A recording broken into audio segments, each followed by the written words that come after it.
Alrighty, folks, it is Tuesday, July 4th, 2023. Happy Independence Day to you. Hopefully you're going to a cookout here today. And of course, I'm feeling great on Independence Day because I'm now hitting at 76% in my last 25 chairman plays on my website. Red hot package right now. I don't know how or why you are missing out on it. We had Minnesota on the run line yesterday, and they doubled up Kansas City 8-4. I also went 4-2 in all of my personal plays yesterday on patreon.com/BrockPage. And the only way you could have been able to access all of those winners is to be a chairman member on that site. Now, we cashed in on the Reds, Astros, Braves, and Twins. And if you're not interested in multiple plays today and you only need just one, well, you may want to think about signing up for my $1.99 daily best play.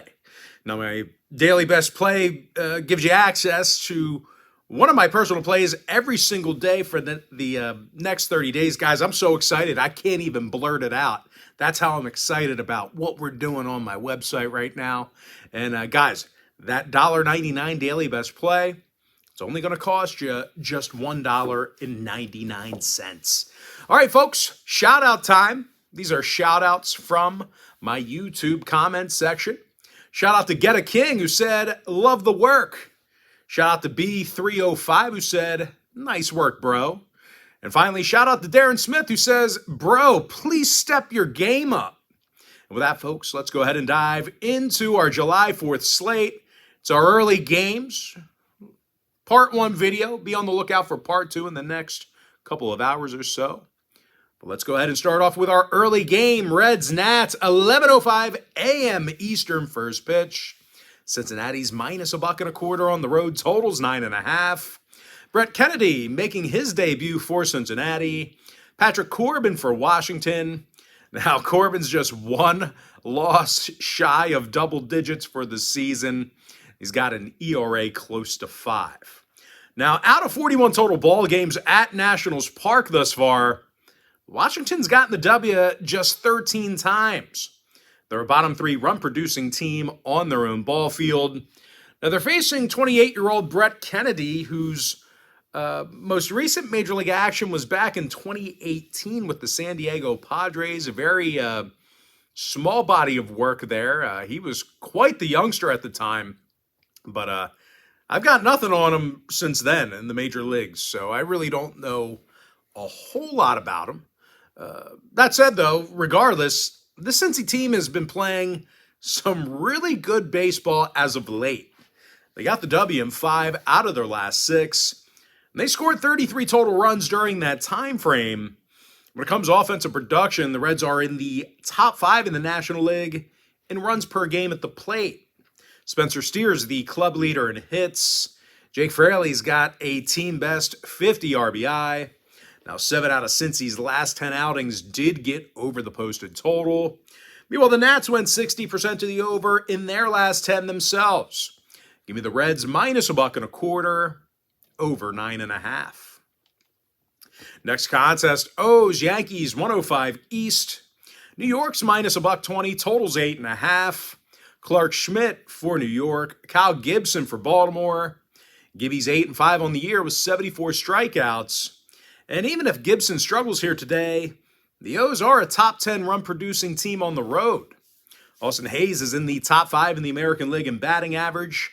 Anthony Santander, he's the club leader in runs batted in.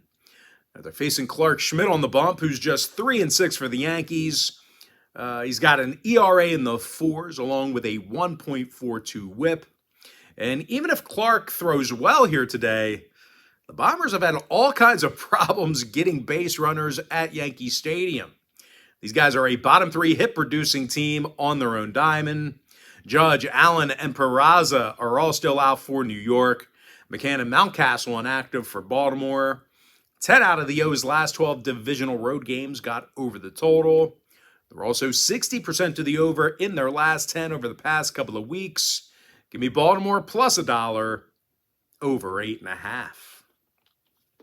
Next matchup I have for you, it is going to be Cards, Fish, 111. It's not 111. Well, it could be 111, but it's officially 110 Eastern first pitch. Miami's minus a buck 65, totals 8.5. Jesus Luzardo for Miami, Adam Wainwright for St. Louis. Now, Waino's been lame-o. He's got an ERA in the mid-sevens along with a 1.94 whip. The Cards are still 14 games below 500, and they're in last place in the NL Central. Now, they're facing a Miami club who continues to roll. They won 6 out of their last 9. And they have a top 5 hit-producing roster at home in the National League. Luis Arias hits a league-best .388. Jorge Soler's got a team-best 22 homers and 47 runs batted in. And if for some reason the Marlins struggle at the dish here today, lefty Jesus Luzardo has been Christ-like. He's punched out 112 batters and has a 1.15 whip. Now, Jazz Chisholm's back on the IL for Miami. Garcia's still out as well. 3 out of the Marlins' last 4 at Lone Depot Park stayed under the total. They're also 60% to the under in their last 10 at any location. Now, the Cards on the other side, they saw the under cash in 6 out of their last 10. Give me the Marlins minus 165, under 8.5. Next matchup, Rangers at the Red Sox, 135 Green Monster. This game's currently off the board. Dane Dunning for the Rangers. No confirmed starter yet for Boston. Now, the Bo Sox did lose their last 3 straight at Fenway, and their pitchers have struggled in Beantown. They're in the bottom 5 in the American League right now in runs allowed at home. They also allow more home runs per game than most pitching staffs in the American League. They're actually in the bottom 5 in the American League in homers allowed per game. So, yeah, definitely not getting the job done in Beantown. So regardless of who throws out the first pitch, I've got to imagine they're not going to be great. Now, they're facing the best hitting lineup in the game right now. Of course, that's the Texas Rangers. They're scoring more runs a game than any other franchise, and they also have the highest team batting average as well. Marcus Semien leads the roster in hits. Adolis Garcia's got the most RBI in the majors. And if for some reason the bats go cold here for Texas, well, starting pitcher Dane Dunning, he's been dynamic. He has been special this year. He's 7-1 with an ERA in the 2s. Of course, the righty's also got an impressive 1.10 whip. Masataka Yoshida is still questionable for the Bo Sox. Give me the Rangers getting the job done for some money line cash. And with that, folks, we're going to jump into our next and final breakdown for part 1. It's going to be in the Royals-Twins game, 2:10 Eastern first pitch. Minnesota's the $2 favorite at home, totals 9. Kenta Maeda for Minnesota, Zach Greinke for Kansas City. Nothing like spending the 4th of July indoors at Target Field. Pretty depressing if you think about it. But anyway, the righty Zach Greinke, he's been stanky. At 87-plus innings, Greinke's recorded only 1 win. Now, Greinke is just 1-8 on the season with an ERA in the 5s. Of course, these Royals hitters, they're dead last in runs per game on the road. I would typically say they can't score for shit. They're facing a Minnesota team on the other side who's got a winning record at home. And they've also done a good job against divisional opponents, beating up on teams like the Royals, White Sox. Maeda, even though he hasn't been dominant on the mound, he still averages a strikeout an inning. Of course, this Minnesota pitching staff's actually a top 5 strikeout team on the mound. Polanco, Gordon, and Lewis are out for the Twins. Salvi Perez, questionable for Kansas City. 7 out of the Twins' last 10 outings stayed under the number. Minnesota's also 61% to the under against the AL Central.